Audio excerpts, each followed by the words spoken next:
A funny thing about human nature is that we all have two conflicting desires: the desire to fit in and the desire to stand out, which are opposites of each other, and yet we want both. And what this book is said that whether we focus on one or another is kind of context dependent. It depends on the situation that we're in.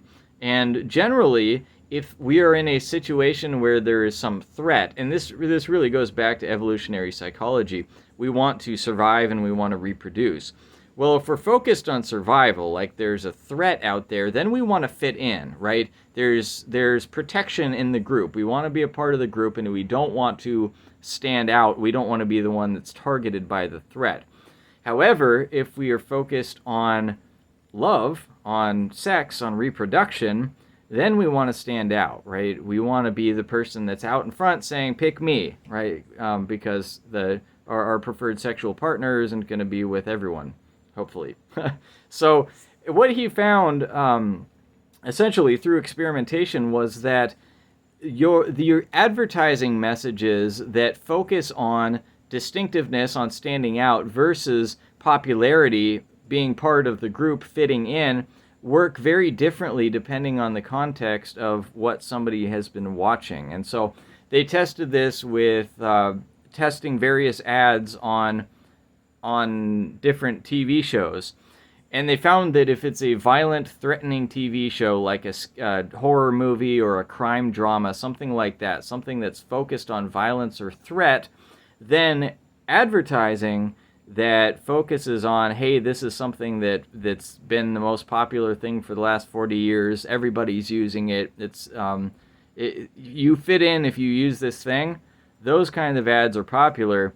And a kind of ad that's about distinctiveness, stand out from the crowd, be unique, that kind of thing totally flops during that sort of television program.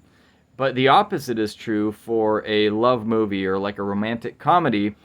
The things that emphasize standing out and being unique are much more successful, whereas the ones that are about fitting in and this is the most popular thing are much less successful.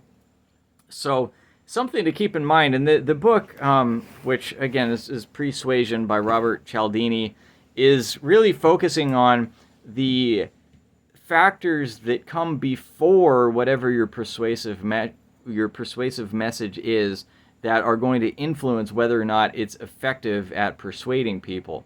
So if you're advertising, or if you are making a sales pitch, if you can figure out what mindset are people coming from, are they coming from a mindset of trying to avoid threat, or are they coming from a mindset of kind of more forward focused, trying to be better, or trying to find love, which in my opinion are the same, right? If you're evolutionarily speaking, trying to raise your own status is very much linked to love and sex.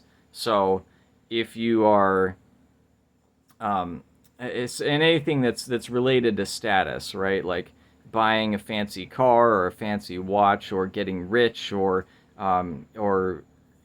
being better looking, right? Most of those things are related to status, and so standing out is probably going to work well for those, if that's the mindset that the person is in. Whereas if the person's in a mindset of just trying to survive, trying to get past some threat, then you want to talk about how popular your thing is, how everybody's using it, etc.